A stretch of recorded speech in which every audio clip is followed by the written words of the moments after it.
el día de hoy a continuar con el tema que habíamos dejado de antesala la semana pasada, que estábamos comentando el caso de un síndrome de Grisel en su presentación más severa. Y la idea del día de hoy es enfocarnos en el manejo quirúrgico que se le dio a este paciente, no solo desde el punto de vista del síndrome de Grisel, porque en realidad, como vimos la semana pasada, llegar al punto de tener que artrodesar o hacerle una fijación occipitocervical a un paciente con este tipo de síndrome, que en la mayoría de casos va a tener una evolución más benigna, es muy raro. Entonces, por eso como que enfocándose una fijación occipitocervical solo en el síndrome de Grisel en la literatura va a ser muy raro, y sabemos que la mayoría de experiencia que se ha tenido con las fijaciones occipitocervicales ha sido secundarios al trauma. Entonces, eso vamos a ver que en el planeamiento, o lo que está enfocado principalmente esta exposición, muchos de los puntos que vamos a aprender y que están disponibles en la literatura han sido aprendidos a través del trauma. Entonces, por eso vamos a empezar con un contexto. El paciente que va a tener la necesidad de ser llevado a una artrodesis o a una fijación occipitocervical es porque sufre de una inestabilidad craneocervical, y generalmente cuando estos pacientes tienen esta condición se debe a la ruptura de los complejos principalmente ligamentarios en el contexto de la edad pediátrica, pero cuando ya estamos viendo en adultos también tenemos en la ruptura del complejo óseo de la unión craneocervical. Este tipo de pacientes tienen un alto riesgo de deterioro neurológico, ya sea que esté presente al momento de la presentación clínica inicial de la inestabilidad, o porque es inminente si no vamos a realizar un tratamiento efectivo en este tipo de pacientes. Y sabemos, especialmente como les había mencionado, gracias al trauma, es que hay un incremento patológico en todo lo que es los movimientos que pueden realizar la articulación occipitocervical, y sabemos que cuando hay una inestabilidad o una luxación, el desplazamiento vertical excesivo, es decir, de la columna hacia el cráneo, es lo que probablemente se va a relacionar con más letalidad al daño neurológico. Y sabemos, dentro de esos parámetros que tenemos disponibles, que el índice base-diente es directamente proporcional a la mortalidad, que ahorita lo vamos a ver más adelante. De igual manera, también tenemos que tener en cuenta, especialmente en esos pacientes que no están en un contexto agudo, sino que ya es en un contexto crónico, por ejemplo, secundario a displasias occipitocervicales o una condición congénita, en que la artrodesis en sí misma va a aportar morbilidad al paciente, porque va a tener una gran limitación, especialmente para la rotación del cuello. Por eso deben ser muy bien escogidos estos casos y superar entonces los riesgos y beneficios de la cirugía frente a estos criterios de inestabilidad. Las causas de inestabilidad de la unión occipitocervical sabemos que en la mayoría de casos están reportadas gracias al trauma. En el contexto del paciente pediátrico sabemos que el 2% de los pacientes que van a tener una lesión en la columna va a ser solo un 2%, los que van a tener una lesión en la columna cervical, y que de la columna cervical, de los pacientes que tienen trauma de la columna cervical, de los niños 5% van a tener un trauma en la columna cervical axial. Así que en términos generales, las lesiones en un contexto traumático, la unión occipitocervical en este grupo poblacional son raras. La mortalidad, sin embargo, en las diferentes en las diferentes muestras que nos da la literatura es muy variable, porque puede ir de un 48 a un 90%, y esto depende obviamente de la serie de casos que estemos viendo, porque vemos que la mayoría de las descripciones fisiopatológicas y de los criterios de inestabilidad también fueron sacados de autopsias que se le realizaron a pacientes, especialmente que eran víctimas de accidente de tránsito, porque la mayoría o la gran parte de estas lesiones no nos van a llegar a nosotros como médicos, sino que son personas que mueren instantáneamente. Sin embargo, las causas ya de inestabilidad congénita, o en las que están encerradas, digamos que podemos mencionarlos como causas de origen médico, y ahí vamos a encabezarla, que serían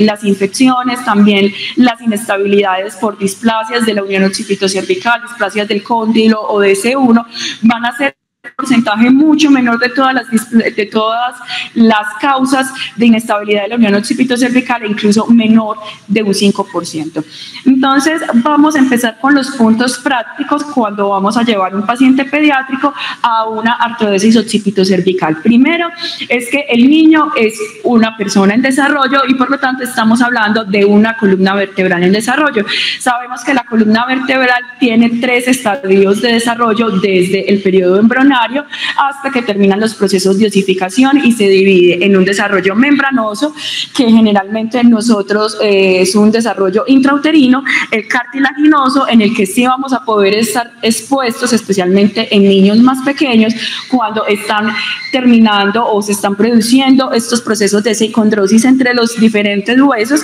y ya el desarrollo óseo, que entonces sería el con el que estamos más familiarizados. Hablando específicamente de cómo se desarrolla la unión occipitocervical ya en un paciente pediátrico, sabemos que la unión occipitocervical está compuesta por C0, C1 y C2, o lo que en la literatura o en los libros vemos descrito como la columna cervical axial.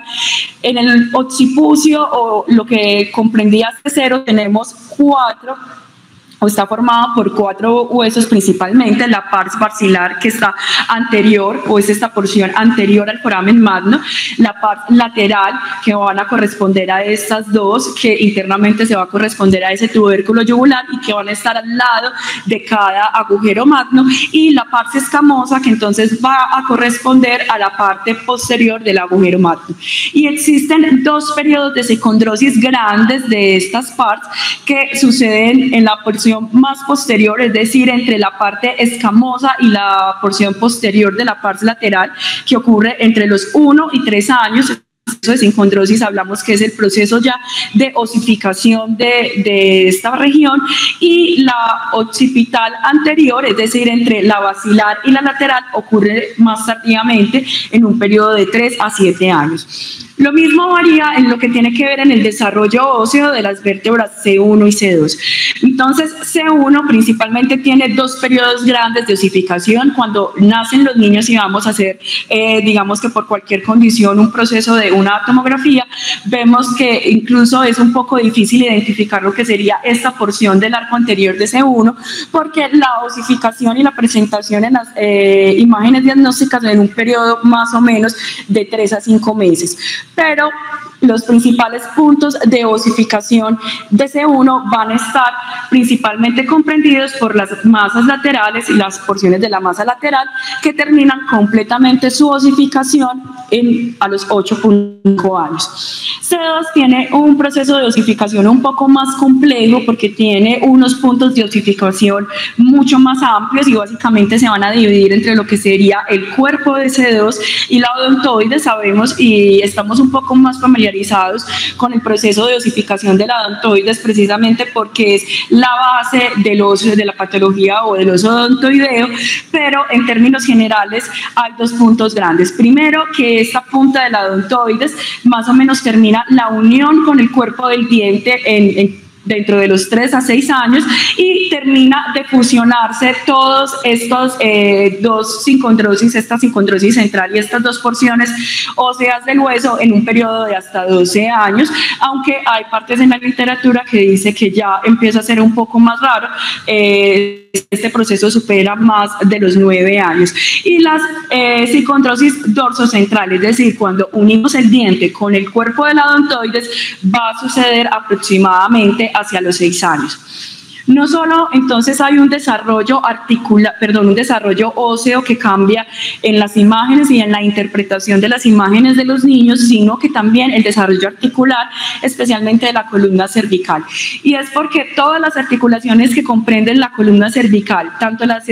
articulación C0, C1 y todas las articulaciones facetarias en los niños más pequeños, van a nacer con una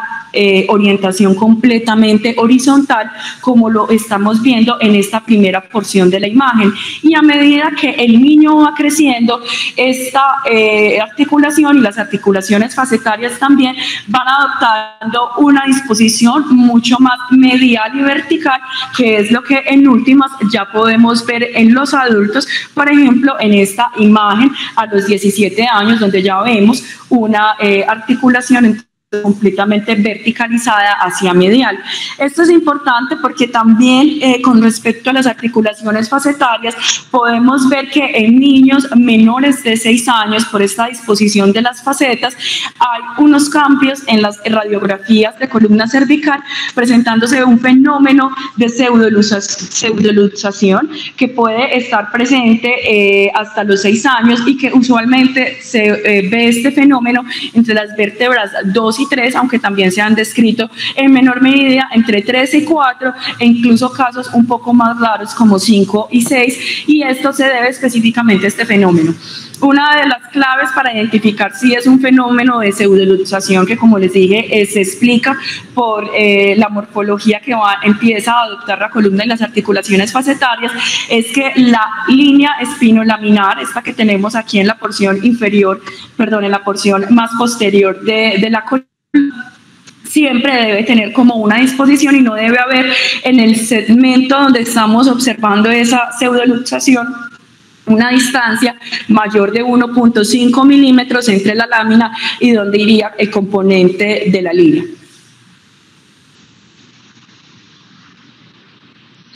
Bueno, el complejo entonces ligamentario, el ligamento cobra una importancia muy especial en los pacientes pediátricos. Sabemos que desde el punto de vista fisiopatológico, tanto en adultos como en niños, tenemos 3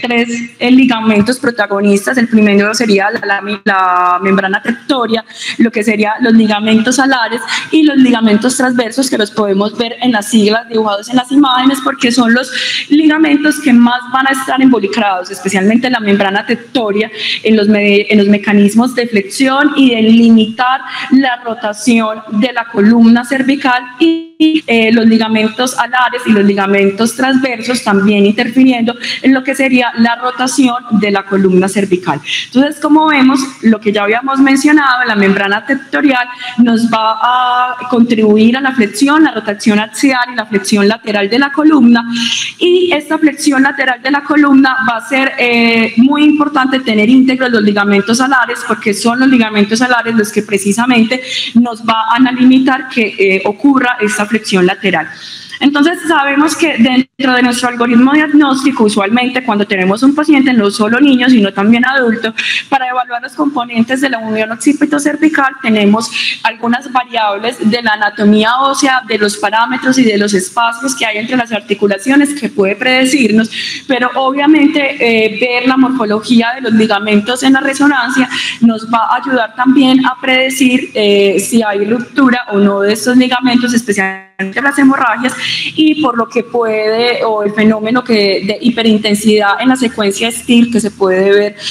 a través de la resonancia. Sin embargo, es importante entender que aunque es muy diciente nosotros tener ligamentos como la membrana tectorial rotos en la resonancia, no implica que esto sea un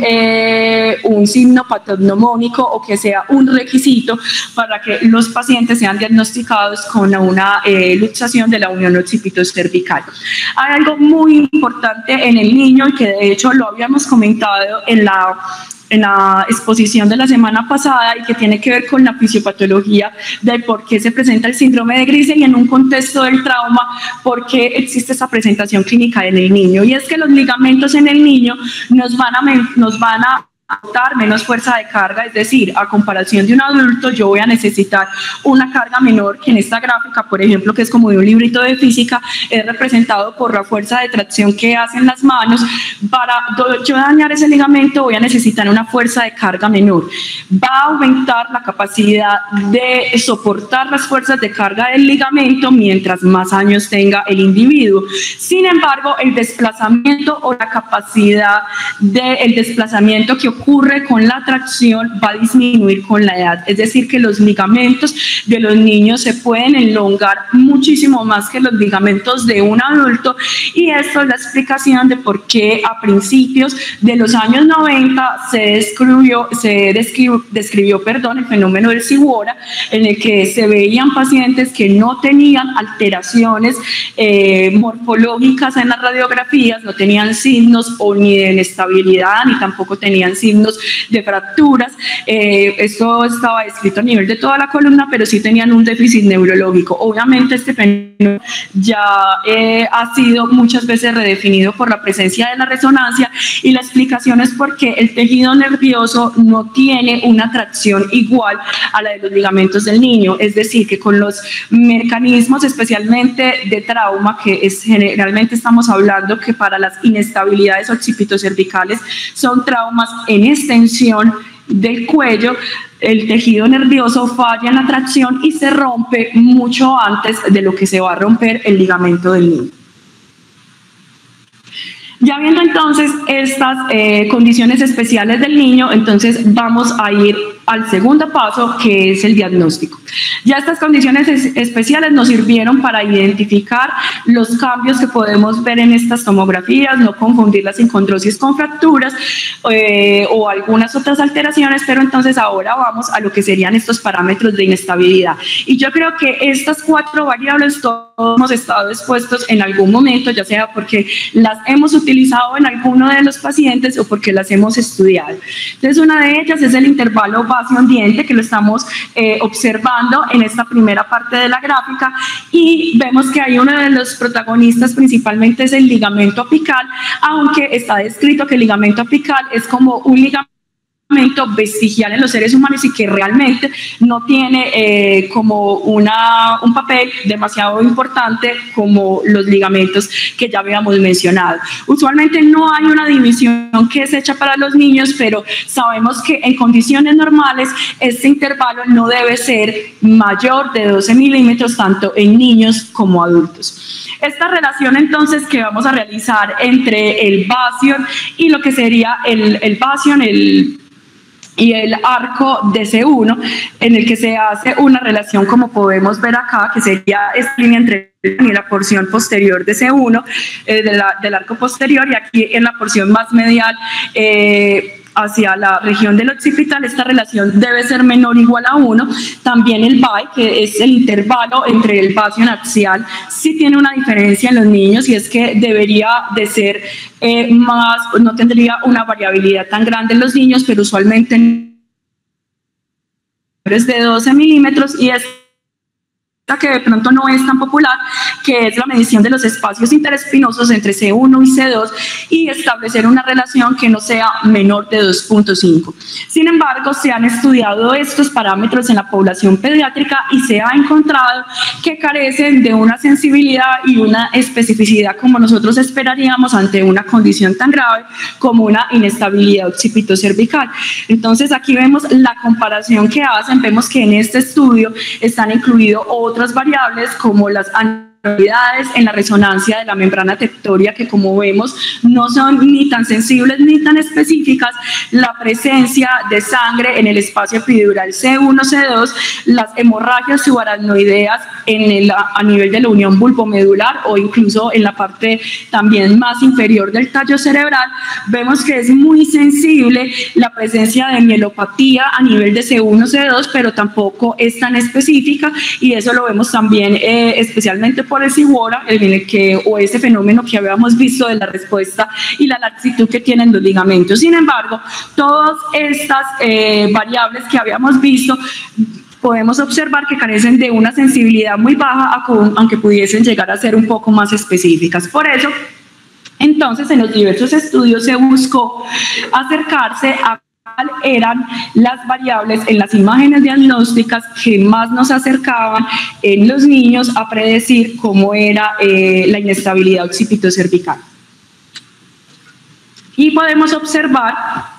que ya a mediados, después de del año 2010, se empezó a describir muy bien en la población pediátrica, aunque ya había sido descrito para adultos, el intervalo cóndilo C1, que se encuentra así en la literatura, y esto se debe porque antes de realmente ocurrir un desplazamiento, y porque vemos que muchos de los pacientes que tenemos en realidad no tienen esos desplazamientos tan mórbidos o básicamente la cabeza casi decapitados, la cabeza del cuello, sino que de pronto los hallazgos son un poco más sutiles. Pero antes de ver esos desplazamientos reales hay un ensanchamiento articular vertical antes que esto ocurra precisamente. Entonces lo que hicieron era describir como la presencia de este espacio entre la articulación C0, C1 y que no fuera mayor de 2.4 en los niños o mayor de 0.9 en los pacientes pediátricos. Sin embargo, traer o poner en práctica este intervalo tiene sus desventajas porque cuando se hizo la descripción original necesitamos que la reconstrucción que haga el tecnólogo de la tomografía de columna cervical sea muy específica porque obviamente si está rotada o hay una mala alineación al momento de hacer la reconstrucción en los planos coronales y sagitales podemos ver falsos positivos especialmente, pero es porque estamos viendo unos cortes que no están específicamente relacionados o que sean reales. Por eso para nosotros antes de aplicar este intervalo lo que tenemos que verificar es cómo está hecha la reconstrucción de la tomografía y lo que más nos sirve es lo que vemos aquí en esta porción de la imagen y trazamos una línea donde vamos a ver esta porción del arco anterior de C1, el arco posterior de C1, lo dividimos en la mitad y vemos que esta línea morada tiene que pasar en una porción totalmente perpendicular a lo que sería la orientación de esa línea. No significa que el crudo lo tengan que tomar así, sino que si uno realmente quiere aplicar juiciosamente este intervalo, pues entonces debe acercarse al tecnólogo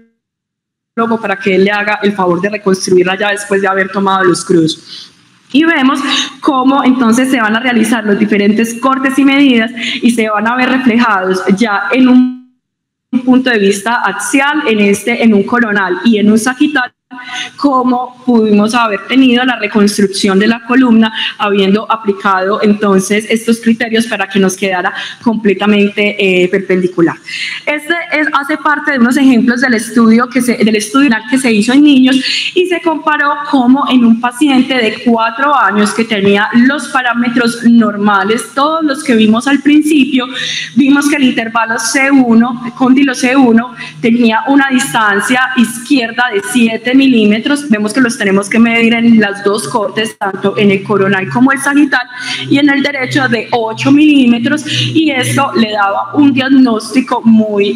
certero de lo que sería, y que vimos en las gráficas anteriores, muy extensible y específico para diagnosticar una inestabilidad occipitocervical. Esta es una niña de 6 años que vemos que sí tenía algunas alteraciones muy evidentes aquí en la imagen de esos parámetros que vimos inicialmente. Sin embargo, las distancias que habían entre C1 y C2 eran normales, pero que al momento de aplicar este índice podemos observar un intervalo mayor a 10 milímetros hacia la izquierda y en el derecho veíamos un desplazamiento mayor a 12 milímetros, lo cual hacía el diagnóstico de una inestabilidad occipitocervical. Esto con respecto a la relación que hay entre el cóndilo y C1. Ahora, los criterios de luxación entre C1 y C2 varían, o sea, se aplican y se siguen aplicando las mismas variables, sin embargo, tenemos que tener en cuenta que varía es lo que es la distancia y el principal criterio es el intervalo atlanto-diente, que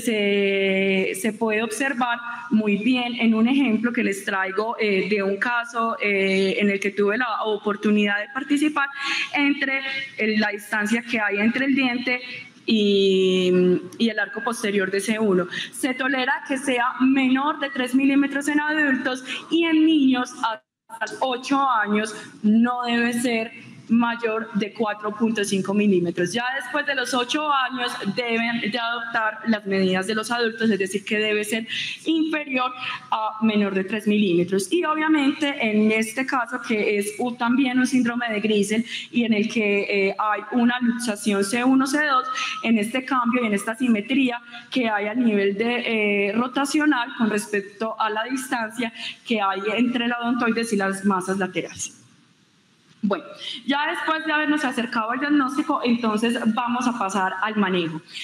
Del manejo empezamos con lo más básico, primero, y es que el niño, caracterizándose, especialmente los niños más pequeños, caracterizándose por un occipucio más prominente, cuando yo lo voy a sentar en la camilla, ya sea por trauma o porque, perdón, lo voy a acostar en la camilla, ya sea por trauma o porque le voy a hacer la tracción para poder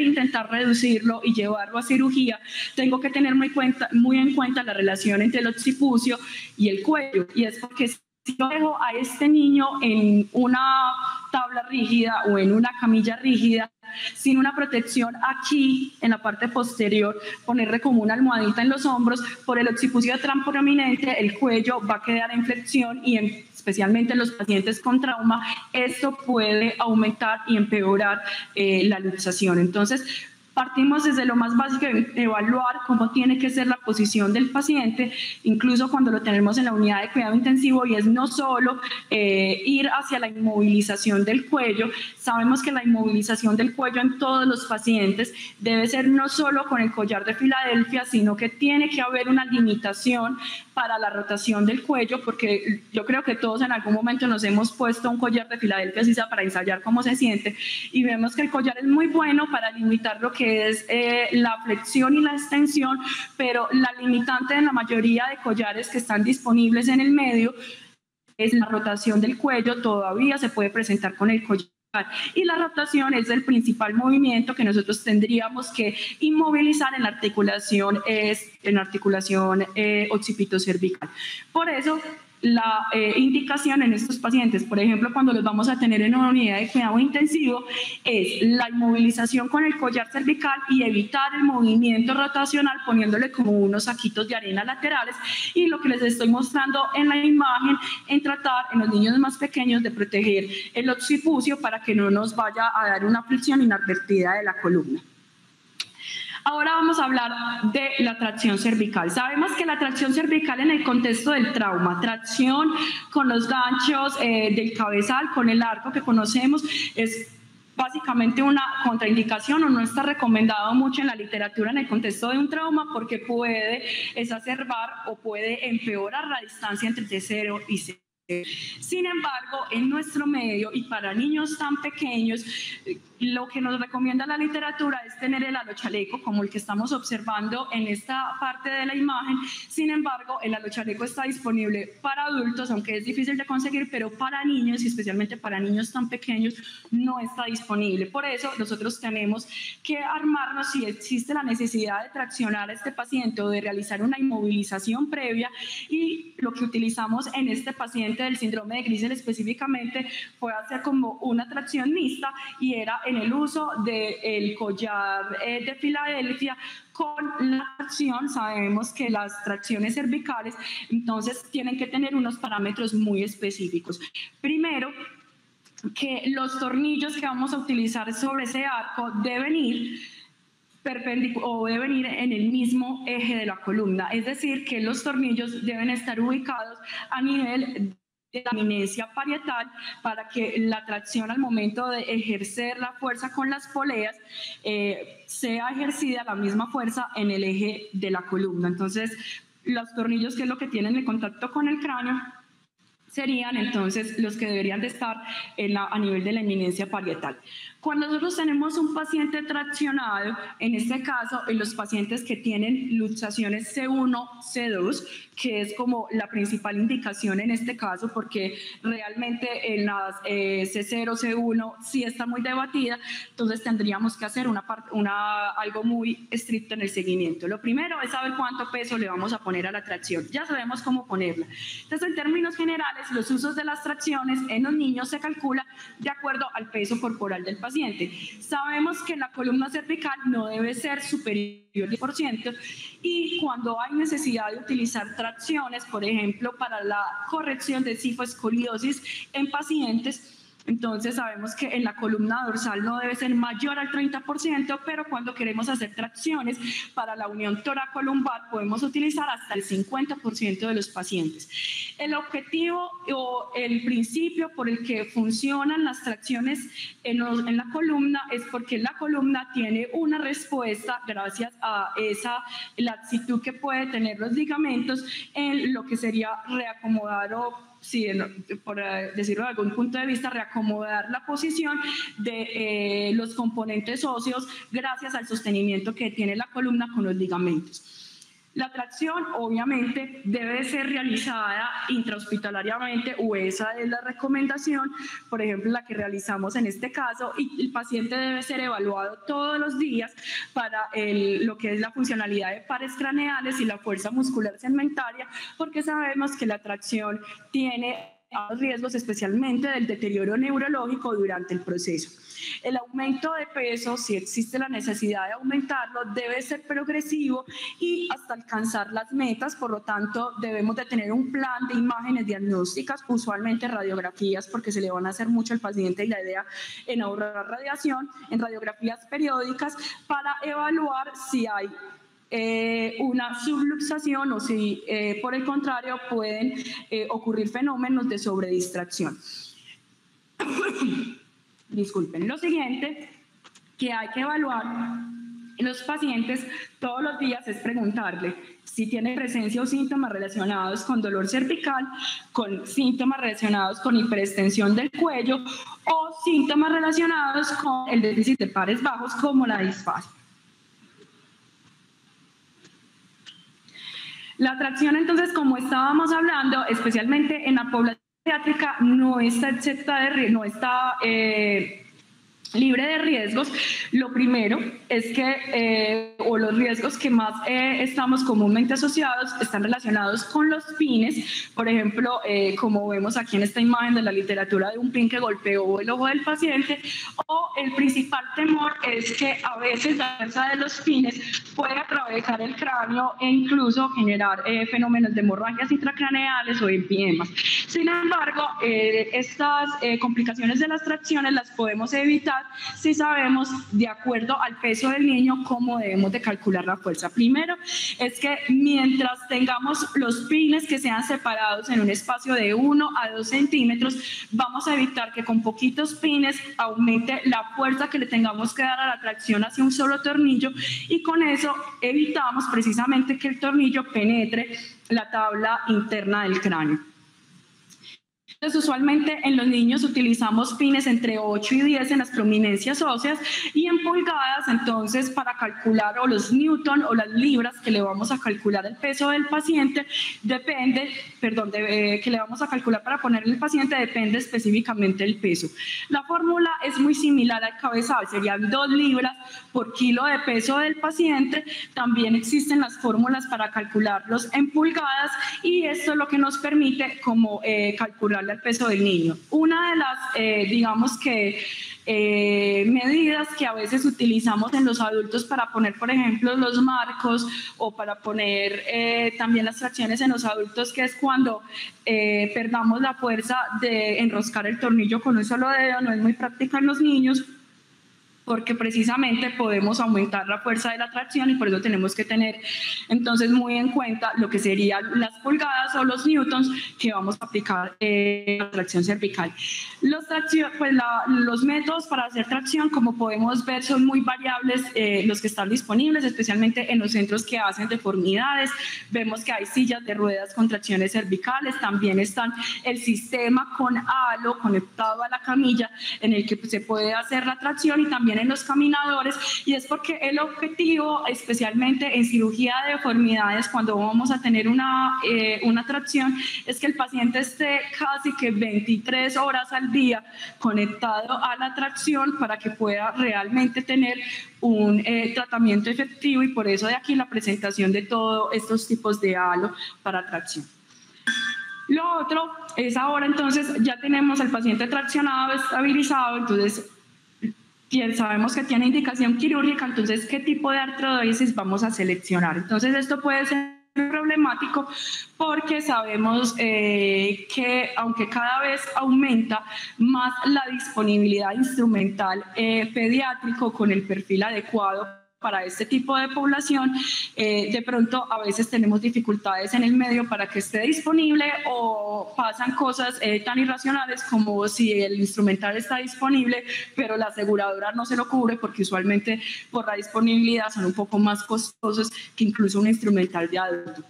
Pero entonces saliéndolo de esta parte administrativa, cuando uno va a escoger un tipo de instrumental para la columna de un niño a nivel occipitocervical, tiene que tener en cuenta 3 cosas. Lo primero es medir el grosor del occipital del niño. Eso le va a permitir saber a usted, independientemente de la edad, porque por ejemplo el niño que estábamos discutiendo en este caso era un niño que en edad cronológica tenía 5 años, pero que si íbamos a medir el occipital tenía incluso una edad menor de 3 años porque todavía tenía psicondrosis posterior, todavía tenía cartílago. Y esto también se debe a un fenómeno nutricional. Entonces, una de ellas es el grosor del occipital. Segundo, el tamaño y la fuerza que nos van a aguantar las masas laterales de C1 y la parte interarticular de C2. Y cuál es el recorrido de la arteria vertebral con respecto a la proyección que yo eventualmente le quiero dar a un tornillo si lo tengo disponible. Entonces, con estos 3 principios vamos a evaluar desde los niños más pequeños hasta ya los niños más grandes, en los que obviamente terminan con una mejor posibilidad de yo hacer una artrodesis C1, C2 hecha con placa occipital y tornillos, que es lo que usualmente se hace en los adultos. Entonces, dentro de las técnicas, esta generalmente está descrita para niños muy pequeños, incluso niños menores de 2 años, que como les digo, de pronto no vamos a encontrar la disponibilidad del instrumental, y lo que está es en literatura es la posibilidad de hacer estos 2 agujeros de trépano a nivel del occipital y pasar cable sublaminar, y estos son como unos injertos de la costilla del paciente que nos van a permitir atravesar con el alambre entre el occipucio y C1. Digamos que es una opción bastante importante para los niños muy pequeños, pero vamos a ver que desde el punto de vista biomecánico no es la más favorable, porque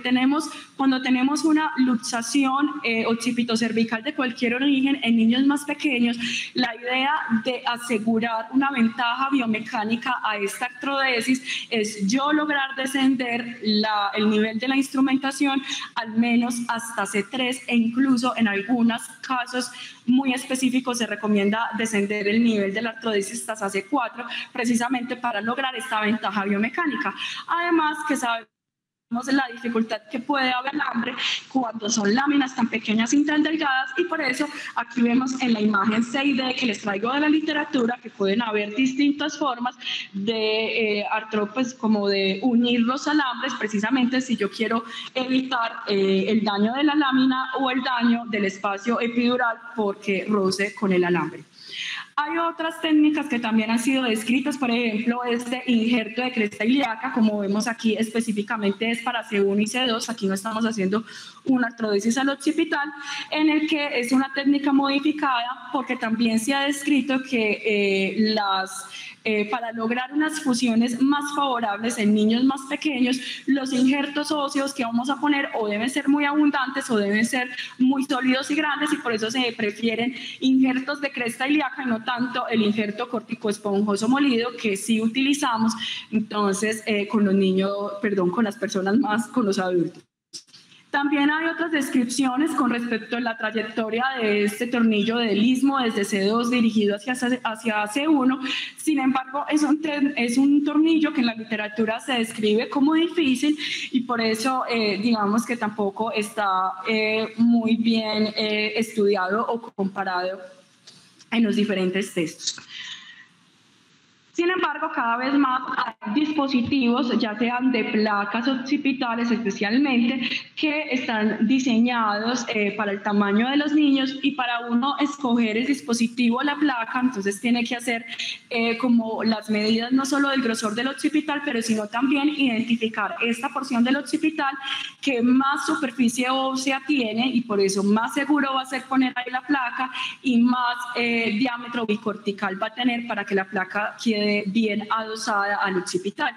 Entonces, por eso esos puntos son los que están aquí señalados en la gráfica, y están a nivel de la protuberancia occipital externa, la línea nucal superior o la identificación. Muchas veces esto se relaciona con la posición de la quilla, pero muchas veces también la identificación de la quilla en una tomografía, en un corte axial. Aquí vemos entonces varios sistemas de placas. Hay unos que vienen horizontales y que van conectados con una barra hacia el tornillo, y la otra es la placa occipital estándar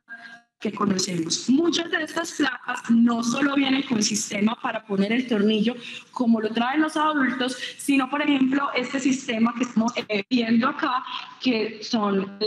los conectores de la placa conectados a la barra y que tienen la posibilidad de hacer el paso del cable sublaminar para la unión entonces de lo que sería C1 y C2. Cuando son niños muy pequeños tenemos la placa, más no tenemos el disponible. Otro sistema, y que es de una técnica que se ha descrito en la literatura, que es como descrita como si uno tratara de dejar el tornillo al revés. En realidad estuve indagando y no hemos visto este sistema en Colombia, pero sí está muy bien descrito en la literatura. Es esta placa posterior en el tornillo. Aquí estamos viendo cómo la están instalando en este momento en el occipital, y esa placa nos va a permitir hacer una protección de la dura madre. Más posteriormente, digamos que la punta del tornillo, como estamos viendo en esta parte superior de la imagen, está hacia afuera, y hacia esa punta es donde se va a contar el resto de la instrumentación. Vemos que ese sistema entonces trae pues el resto de la caja tiene la posibilidad, o con los huequitos, para que uno haga el paso del cable sublaminar. Y aquí vemos, por ejemplo, de este paciente traído de la literatura, entonces como con esta técnica se ve la que queda también como en una garrita hacia el occipital, y como esta artrodesis, entonces el callo óseo que realizó, que como les iba mencionando, que en los niños debe ser con abundante injerto óseo, con injertos óseos sólidos y más grandes, como un injerto de cresta ilíaca, y cómo se hace una reconstrucción de este tipo de artrodesis, que fue hecha con este tipo de material, con esta técnica y con cables sublaminares. Cada vez entonces en el mundo están disponibles el sistema, o digamos como el tamaño o el grosor de los tornillos, porque sí se ha estudiado o se ha evaluado que cuando yo hago una artrodesis con placa y tornillos comparado con una artrodesis en esta población que tenga que sea realizada en bucle, es decir, que haya sido realizada o con ganchos o con cables, tiene una mayor ventaja biomecánica, obviamente, el hecho de yo tener tornillos. Sin embargo, pues en el medio, como les había mencionado, conseguir tornillos para una población tan pequeña puede llegar a ser difícil, y también en la disposición que se hace de los tornillos en este tipo de población, precisamente por la disposición de las articulaciones facetarias, que son un poco más horizontales. Por eso, aunque los puntos de referencia para poder cazar el tornillo y hacerle la toma varían, sí tenemos que estar muy atentos a lo que sería la trayectoria planeada para ese tornillo y su relación con la vertebral, porque sí habría un riesgo, no solo desde un punto de vista teórico, de mayores lesiones de la vertebral, precisamente dado por la disposición más horizontal de la columna a medida que el niño es más pequeño. Bueno, nosotros entonces, ya para finalizar con el caso, como era un niño tan pequeño con una desnutrición muy grave y una osteomielitis importante a nivel de la unión occipito-cervical, entonces realizamos esta intervención. Aquí vemos que de pronto las imágenes me quedaron al revés, pero la artrodesis la decidimos realizar fue con ganchos. Entonces hay algo importante con respecto a escoger el nivel. Nunca se debe artrodesar solamente C0, C1, porque C1 en realidad la gran movilización que la articulación occipitocervical o desde el punto de vista óseo, los dos grandes protagonistas es C0 y C2. Básicamente C1 es como una masa flotante o un hueso sesamoideo que nos va a utilizar, nos va a servir como unión de la acción, pero en realidad los rangos de movimiento de la articulación va a estar principalmente dados en esa relación con el occipital y abajo en la relación que tiene que ver con la articulación C1, C2 y la odontoides. Entonces, por eso, como C1, en este caso que hemos visto desde la semana pasada, estaba totalmente destruido por la osteomielitis, entonces no nos servía el arco posterior para poder instalar un tornillo, entonces descendimos la instrumentación hasta C2 y C3, pero la diferencia que se hizo, que lo va a comentar el doctor Eduardo Cortés más adelante, es que no pusimos los ganchos en un método estándar, ahorita vamos a ver un gancho dibujadito, es decir, en la misma orientación, sino que los ganchos quedaron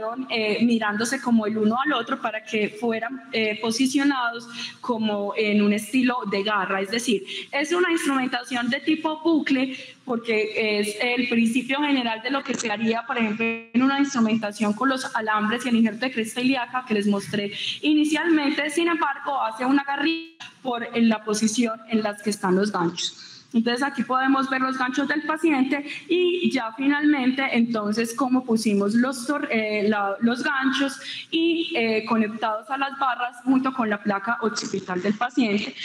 Aquí les voy a mostrar entonces esta imagen con respecto entonces a las ventajas biomecánicas cuando se compararon los ganchos con los tornillos en niños más pequeños. Entonces esto fue un estudio biomecánico que fue hecho en cadáveres, de pronto las fórmulas no son muy atractivas, pero la traducción es la siguiente.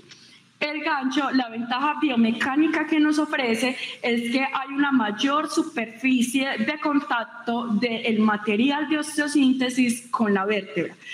o con la superficie ósea que yo deseo artrodesar.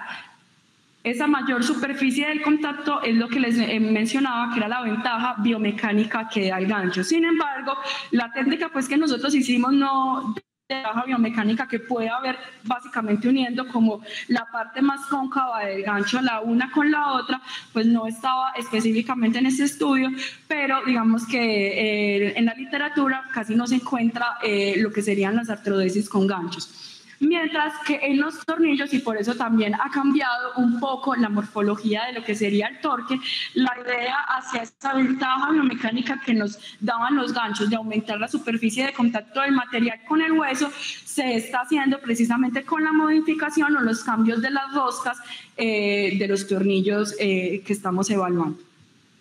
Esta es entonces el resultado del paciente. Como vemos, utilizamos una gran cantidad de injerto óseo para que ya el gancho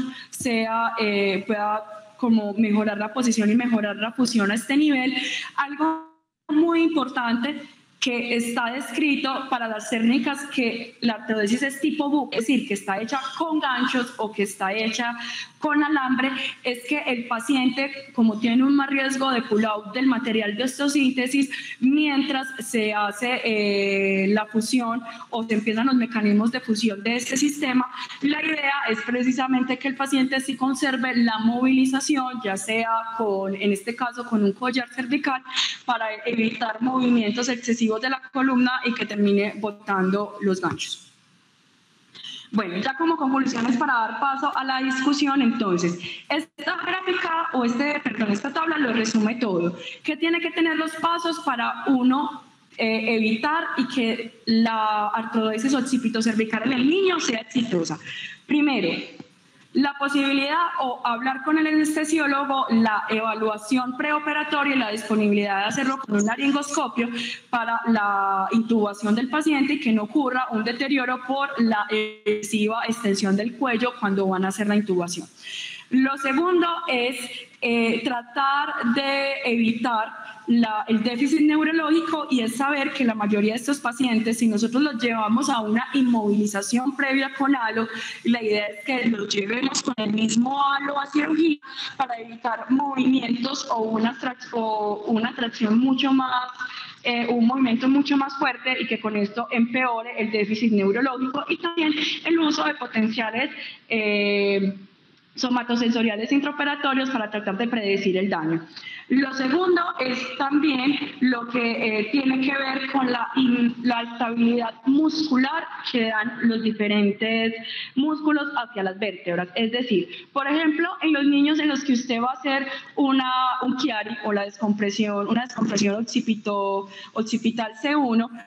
el principio general es nunca exponer la musculatura o exponer a C2, porque sabemos que la principal estabilidad de C2 la da el comportamiento muscular. Entonces, al nosotros exponer a C2 y no atravesarlos, aumenta la posibilidad de una inestabilidad posterior a la intervención si pelamos a C2 como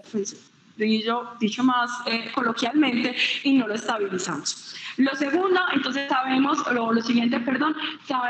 la existencia del plejo venoso entre C1 y C2, que es un plejo que puede sangrar, y por eso es que usted se sirva de todas las técnicas hemostáticas, porque cuando estamos tratando de exponer las masas de C1 para poder posicionar el tornillo, a veces el sangrado puede ser bastante excesivo. Lo siguiente es usted siempre tener presente hacia dónde está el recorrido de la arteria vertebral, no solo a nivel de la medida del foramen, sino cuando ya sale desde C1 y va a buscar su camino hacia el cerebral, precisamente esa disposición que a veces puede adoptar la arteria, que sea muy horizontal y que esto pueda cambiar en algo la trayectoria del tornillo. Lo otro es evitar la fístula del líquido cefalorraquídeo, especialmente cuando vamos a posicionar los tornillos a nivel de la placa occipital. Sabemos que el tornillo hace un mejor contacto cuando son bicorticales, pero por eso siempre se recomienda cuando vamos a poner los tornillos a este nivel es que sea con brocas manuales, para que uno con la mano vaya sintiendo a medida que va pasando las diferentes capas del hueso, para evitar precisamente o que la broca se le vaya al seno occipital, que en todos los niños va a estar permeable, o que se le vaya al cerebelo y provoque una fístula de líquido cefalorraquídeo.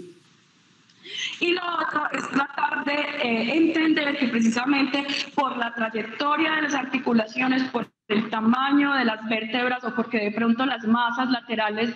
de C2 no van a ser tan favorables para la artrodesis, si usted tenga plan B y C y no deje el paciente abierto, no solo porque no tenía el tornillo disponible, sino la capacidad de hacer entonces artrodesis con bucles, ya sea con alambres o con ganchos, y que con esto le pueda dar la estabilidad al paciente.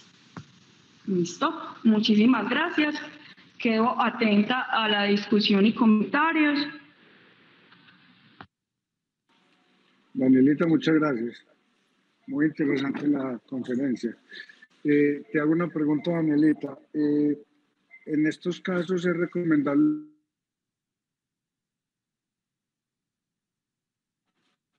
Yo he visto que eso se fusiona muy rápido.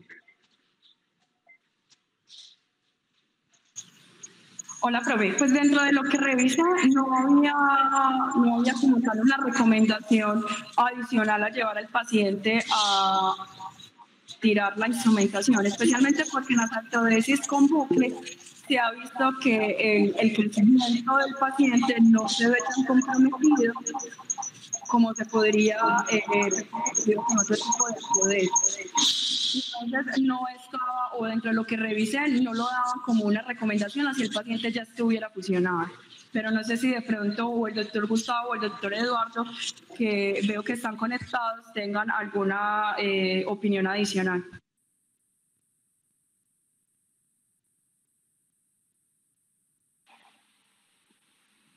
Hola, buenos días. Dani, muy buena la charla. Excelente la revisión. Este caso pues fue muy interesante y es todo un reto para hacer ese tipo de intervenciones, por lo que Dani también repitió muchas veces, y es que los instrumentales para estos niños y más nuestra población que es tan desnutrida no se consiguen en nuestro medio. Es probable que en algún momento de la vida empiecen a salir porque cada vez tenemos más niños que lo requieren, pero por ahora nos toca como adaptarnos a lo que hay.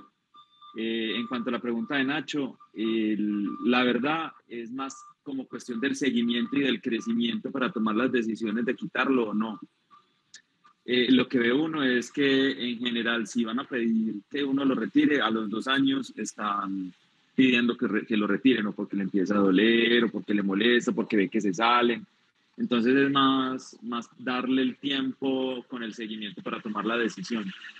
Y es muy dependiente tanto del crecimiento más que todo. Entonces, pues de este niño esperamos que no crezca mucho y su velocidad va a ser realmente muy lenta. Entonces es probable que no lo necesitemos quitar, pero de necesitarlo, si simplemente más o menos a los 2 años no espera que ya esté fusionado, sí se les puede quitar.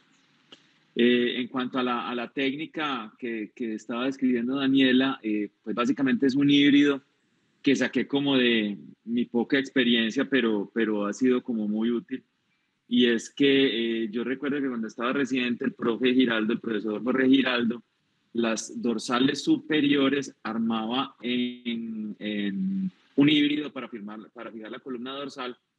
y era que en los inferiores ponía tornillos y arriba ponía ganchos. Y los ganchos a él no le gustaba ponerlos en la manera estándar, sino que los ponía invertidos para armar una garra. Cuando uno mira la parte biomecánica de la garra como si fuera un gali, uno se da cuenta que uno logra por compresión juntar las dos vértebras y hacer reducciones. Entonces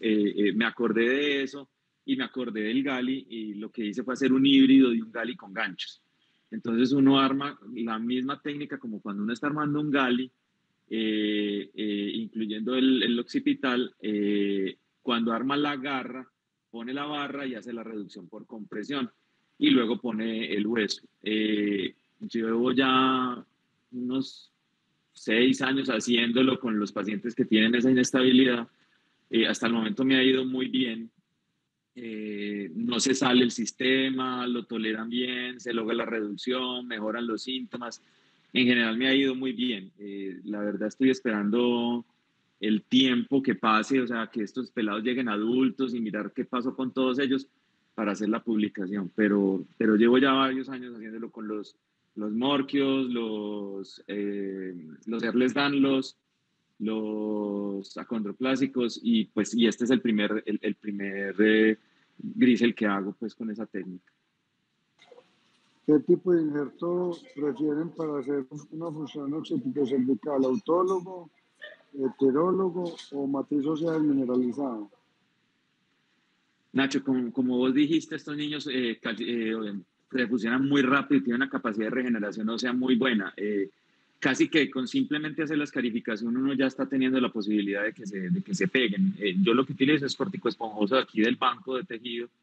lo llenamos y escarificamos para que peguen, pues, pero es que la edad es fundamental para ese propósito, pues son niños que pegan rapidísimo. En el transcurso de 4 o 6 semanas uno ya ve una velocidad muy grande en la respuesta que querías. Y yo le respondo a la doctora Caraoli, el instrumental no hay que quitarlo con el crecimiento, habría que quitarlo si no hay fusión o si se afloja. Exacto, y esa es una de las ventajas también del gancho. El gancho simplemente va progresando y no afecta ninguna de la parte del crecimiento. Y los estudios recientes, inclusive Felipe Gutiérrez, me acuerdo que cuando rotó conmigo hizo esa revisión, y realmente los tornillos no afectan mucho el crecimiento, entonces realmente no es una contraindicación para hacerlo, eso es cierto.